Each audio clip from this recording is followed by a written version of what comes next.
Oke guys, kita masih melanjutkan nih alur cerita Unordinary. Sekarang masuk episode kelima. Bagi siapa saja yang baru mampir bisa maraton dulu dari episode pertama biar paham ceritanya. Langsung saja enjoy the story. Di kantor kepala sekolah, Pak Kepsek bersama dengan bawahannya sedang berdiskusi. Mereka membicarakan tentang vigilante yang terus-menerus terbunuh oleh Ember. Sebenarnya apa tujuan para Ember terus membunuh vigilante? Seperti yang kita tahu, vigilante adalah orang dengan level ability di atas 5. Pasti mereka sangatlah kuat. Membunuh mereka itu sangatlah sulit. Mereka mati secara misterius dengan tato Ember di tubuhnya. Apakah tujuannya agar tidak ada pihak oposisi yang menentang mereka? Mengingat sekolah Wellstone ini sudah juga menghasilkan vigilante yang terbunuh, namanya adalah Ray, seorang high tier yang juga merupakan seorang king di sini sebelum Arlong naik tahta. Ray adalah seseorang yang kuat dan brilian. Dia mempunyai banyak potensi, membunuhnya itu sangatlah sulit. Karena dia sudah terbunuh oleh Ember, pasti Ember ini punya kekuatan yang sangat kuat sampai bisa membunuh Ray. Selain itu, semua vigilante korban Ember adalah high tier, dan SMA Wellstone ini merupakan tempat di mana banyak berkumpulnya high tier. Maka mau nggak mau SMA ini akan dicurigai. Jadi Pak Kepsek minta bawahannya ini agar selalu waspada setiap orang yang datang ke sekolah. Apalagi ditambah kasus diskorsnya Serafina, yang penyebabnya adalah membaca buku Unordinary, sama seperti alasan Ray menjadi vigilante dan terbunuh. Jadinya sekolah Wellstone akan semakin diwaspadai oleh pihak otoritas. Pak Kepsek ini memerintahkan bawahannya agar selalu memantau sekeliling dan jika ada mata-mata yang mencurigakan harus langsung dibawa diinterogasi. Pak Kepsek ini nggak mau otoritas ikut campur dengan urusannya. Entah apa yang Kepsek bicarakan atau rencanakan kali ini. Berpindah ke Isen, dia terlihat sedang memantau John yang lagi dibully seperti biasanya. John mau nggak mau bertarung dengan para pembuli itu, 1 versus 4. Memang para pembuli ini hanya berani main keroyokan ya.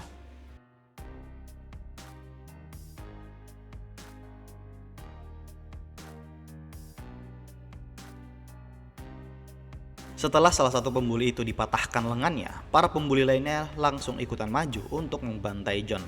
Di sini John benar-benar sangat marah, kemarahannya yang dari kemarin belum padam dan matanya mulai bersinar. Seperti yang kita tahu, John ini punya kekuatan yang sangat OP. Saat ini dia ingin menggunakannya. Tapi langsung teringat masa lalunya yang sangat membuatnya trauma. Di mana John melawan semua siswa sekelas yang dibawa sahabatnya Claire. John memenangkan pertarungan ini sendiri versus keroyokan. Claire ini sahabatnya John dari semenjak John lemah. Claire memiliki ability bisa melihat masa depan, jadi dia bisa melihat John menjadi king di sekolah lamanya. Karena John memang saat itu lagi bandel-bandelnya ya kan, jadi dia yakin kalau Claire ini cuma berniat memanfaatkan John untuk kepentingan dirinya sendiri. Jadi ya apapun yang John lakukan, berkat penglihatan Claire ini mempunyai tujuan untuk memanfaatkannya dan akan dibuang apabila sudah tidak berguna lagi. Karena itu Claire mengumpulkan orang-orang dan bersatu melawan John. Itu tuduhannya John ya. Jadi John ini menganggap Claire sebagai pengkhianat. Claire yang marah menceramahinya. Sebenarnya tidak ada yang salah dengan Claire ini. Yang salah itu adalah John sendiri. Claire ini mengumpulkan orang-orang untuk menghentikan kekejaman John. John selalu mencari alasan untuk menyakiti orang. Gak seneng dikit main pukul aja. Claire sedih dan kecewa melihat kelakuan sahabatnya dan berniat untuk menghentikannya dengan mengajak orang-orang. Claire menyesal telah menolong John sejak dulu. Claire menganggap John ini sebagai monster.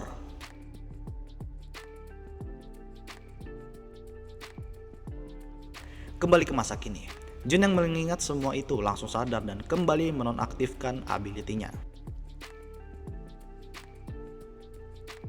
Pertempuran sengit pun terjadi. John sekuat tenaga melawan mereka tanpa menggunakan ability. Seorang John tanpa ability sama sekali tidak berdaya melawan 4 orang yang menggunakan ability itu.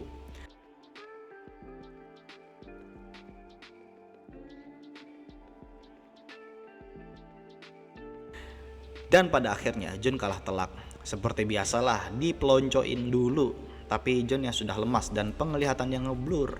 Sebelum pukulan terakhir menghantamnya, tiba-tiba ada barrier yang melindunginya. Pembuli itu benar-benar kesakitan setelah menghantam barrier yang serangannya memantul kembali. Tangannya langsung remuk tuh. Semuanya heran, kenapa tiba-tiba ada barrier di sini? saat sadar kalau itu adalah Barir dan di sekolah ini tidak ada yang memiliki ability Barir selain Arlo. Dan benar saja, Arlo sudah berdiri di ujung gang.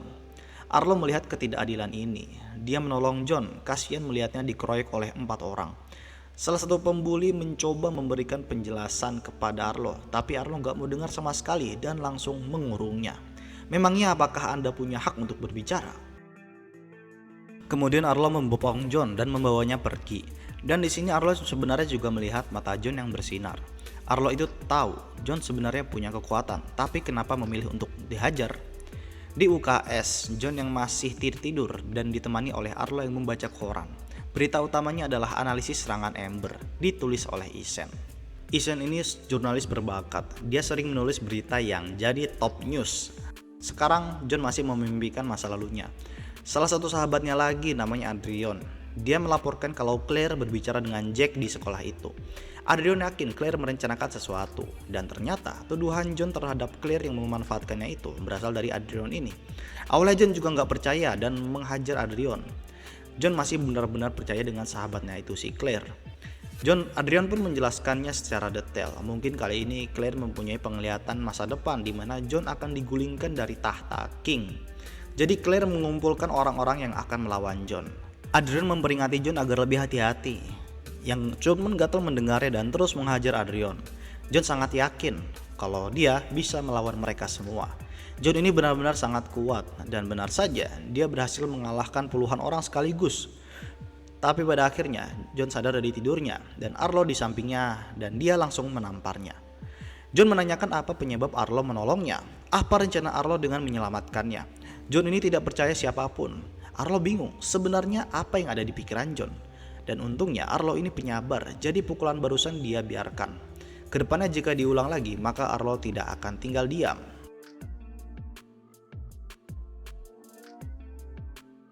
Di sisi lain, Isen juga sudah melihat mata John yang bersinar dan dia juga paham pasti Arlo melihatnya juga. Tiba-tiba ada Arlo dong. Arlo adalah orang yang paling ia hindari saat ini. Mau kabur tapi udah tertangkap duluan. Hehehe. Isen nih, orang yang paling gua cari sekarang. Pas banget ya. Arlo paham kalau Isen ini masih memata-matai John padahal udah diperintahkan agar berhenti. Alasan Isen masih memantaunya adalah untuk mencari berita buat koran sekolah. Kan gegir ya, tiba-tiba seorang cripple menjadi high rank. Pasti beritanya akan jadi top story lagi nih. Karena sudah terbongkar kedoknya, Arlo menawarkan kesepakatan. Serafina kembali dari Scourge-nya dalam 2 minggu ke depan. Jadi Arlo ini mau Isen terus mencari rahasia John dan melaporkannya. Sebagai gantinya, beritanya Isen dijamin bakal tampil di halaman terdepan. Tanpa pikir panjang, ayolah deal.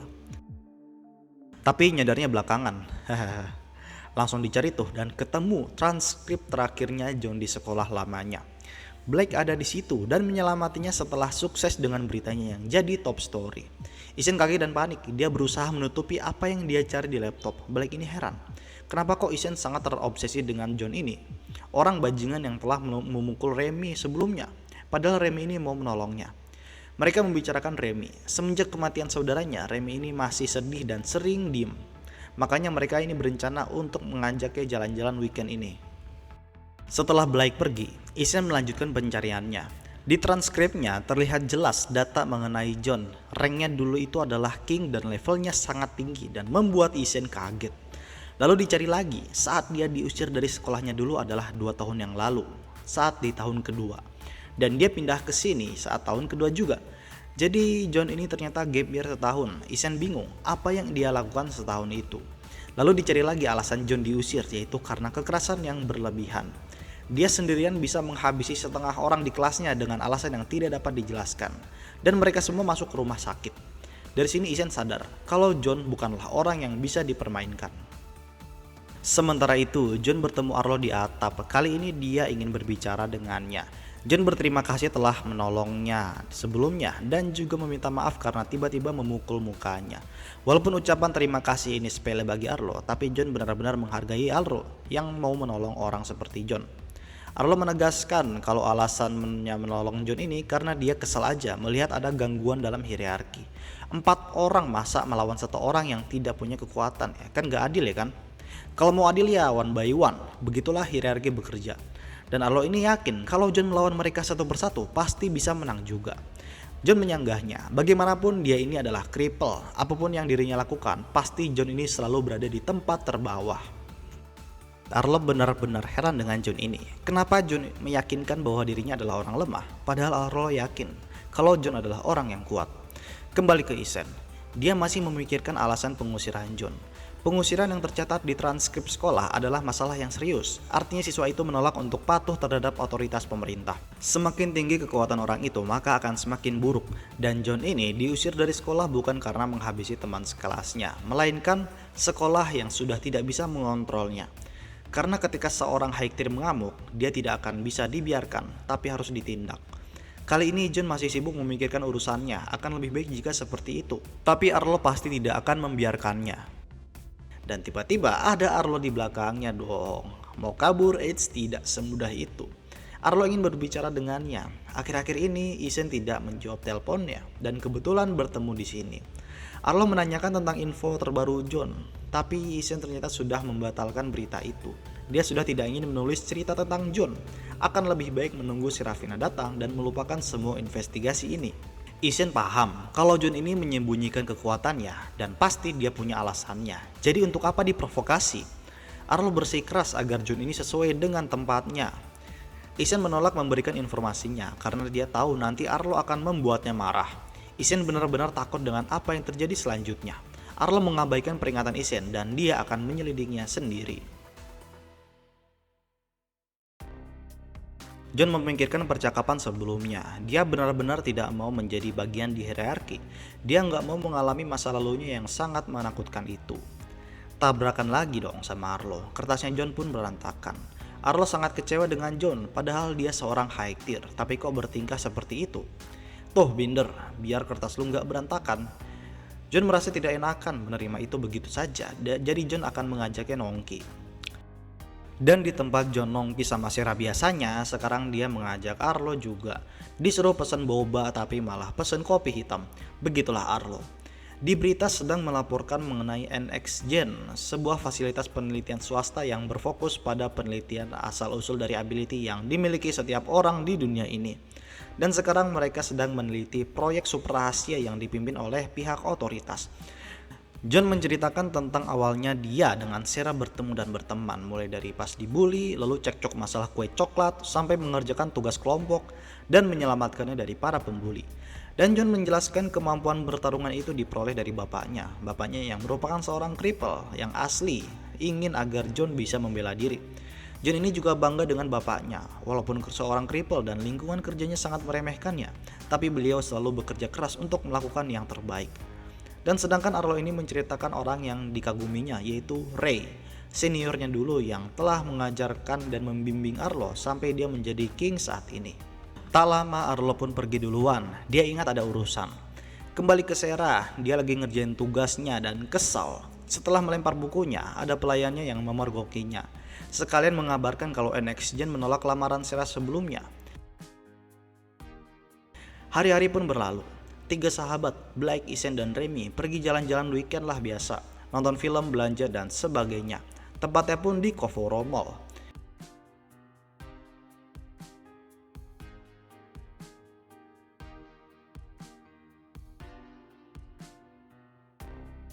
Singkat cerita, mereka pun melihat ada pengukuran level yang mendapat skor di atas 5 akan dapat hadiah. Mereka paham kalau Remy ini adalah Haiktir, levelnya di atas 5. Langsung dipaksa tuh. Setelah dites, mereka diberikan hadiah sebuah boneka beruang. Nah, di sini Remy merasa familiar, langsung dibongkar dah dan hahaha, tertangkap basah pelaku itu. Mereka semua marah. Maksudnya apa nih?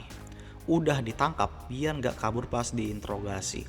Orang itu mengaku kalau dia tidak tahu apa-apa sama sekali, cuma menjalankan perintah. Isen bisa membaca orang berbohong. Tidak semudah itu ya.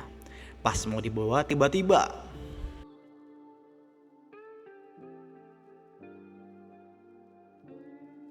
ada bom asap yang dilemparkan. Ini membuat mereka semua lengah. Orang itu pun kabur sambil dituntun orang yang tembus pandang.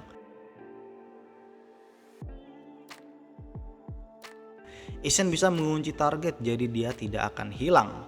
Mereka mengejar orang itu dengan sengit, meledakkan pintu mal.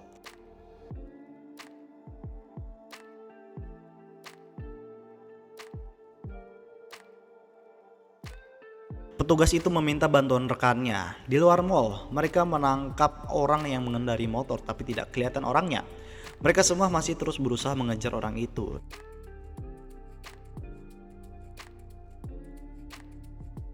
Dan petugas di sana heran dengan mereka. Langsung tuh diingetin.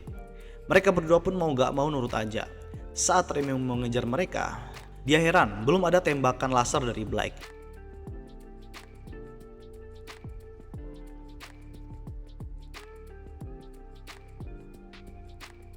Tapi pada akhirnya dia berhasil melumpuhkan pelaku itu. Saat mau diinterogasi, tiba-tiba ada petugas yang menangkap Remy. Gara-gara Remy lagi menggunakan listrik, petugas itu pun ikut kesetrum. Dan pada akhirnya, dua orang pelakunya lolos dan Remy tertangkap satpam.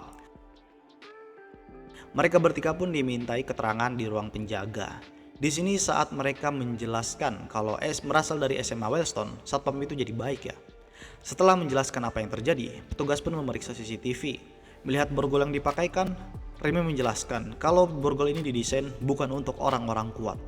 Mungkin bisalah untuk level sekitar 2-3, tapi untuk level di atasnya, ini hanya menjadi pengingat agar tidak melampaui batas, karena pasti akan dihentikan oleh otoritas. Di sisi lain, petugas pemeriksa rekaman CCTV dan benar saja, ketika sudah sepi, ada seseorang yang diam-diam mengambil boneka yang tertinggal. Dilacak pun tidak bisa karena dia menghindari pantauan CCTV. Kembali ke mereka bertiga sedang bercerita dan tiba-tiba Remy mempunyai konspirasi ya. Otoritas ini kan isinya orang-orang kuat di negara ini yang bekerja. Coba bayangkan jika ada orang kuat seperti Arlo atau Sera menentang mereka. Pasti akan berdampak serius. Dan orang-orang kuat itu sebenarnya tidak mempunyai kebebasan. Contohnya Serafina dan Arlo. Dulu saat sebelum bertemu John, Sera itu sibuk untuk menjadi orang yang sempurna. Sedangkan Arlo ini berfokus pada hierarki yang teratur. Jadi mereka tidak ada waktu untuk mempertanyakan bagaimana sistem yang terjadi di dunia ini. Pemikirannya itu sudah seperti dilumpuhkan. Sekilas Izzy mengingat John. Walaupun ide-ide itu terdengar hanya teori, tapi sebenarnya terjadi belakangan ini. Jika otoritas harus berada di hierarki paling atas, maka mereka harus menjaga agar orang-orang kuat tetap tidak melampaui batas. Dan fenomena vigilante superhero ini terjadi ketika para orang kuat tidak mengikuti harapan otoritas dan mereka tiba-tiba terbunuh oleh Ember. Nah, di sini mereka memulai investigasinya mengenai Ember yang terkoneksi dengan otoritas. Dan tak lama pun mereka dibebaskan dari sana.